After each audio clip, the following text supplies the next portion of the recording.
आज Rauf Chandio GN Mughal Sindh के सहाफ़त ते हमले के वार के खिलाफ़ कयो पियो वञे। सिंध के सहाफ़त के दबाइण की कोशिश कई पई वञे।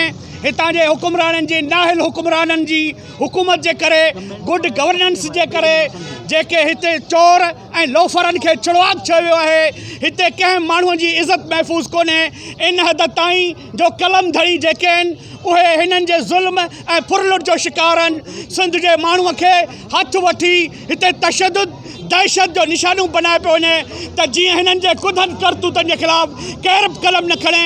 उन करे असीं मुतालबो था करियूं त कलम जे हुरमत जे ख़ातिर जेको तव्हां रऊफ़ चांडियो सां रवैयो रखियो आहे, जीएन मुग़ल सां रवैयो रखियो आहे, चोरनि ऐं तहफ़ुज़ लोफरनि खे तहफ़ुज़ ॾिनो वियो आहे, उन्हनि ते को एक्शन कोन कयो आहे। सॼी सिंध के पुलिस स्टेट बनायो आहे। असांजो मुतालबो आहे फौरी तौर ते रऊफ़ चांडियो जा ऐं जीएन मुग़ल जा जेके हमलेवर आहिनि गिरफ़्तार करे उन्हनि खे सज़ा ॾिनी वञे ऐं हिन मुल्क में कानून जी हुकुमरानी क़ाइमु कई वञे।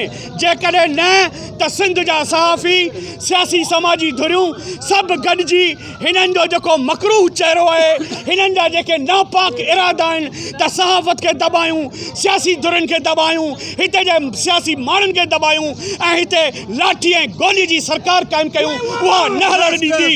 इन करे फौरी तौर ते इंसाफ़ क़ाइमु कयो वञे, जस्टिस क़ाइमु कयो वञे। न त हीअ तहरीक अॼु मटियारीअ पहुती आहे, सुभाणे सॼी सिंध में हिननि जो घेराव कयो वेंदो, हिननि खे नंगो कयो वेंदो, हिननि जा पुतला साड़िया वेंदा, हिननि खे बेदहाया वेंदा ऐं हिननि जो शहरनि में निकिरणु बंदि कयो वेंदो।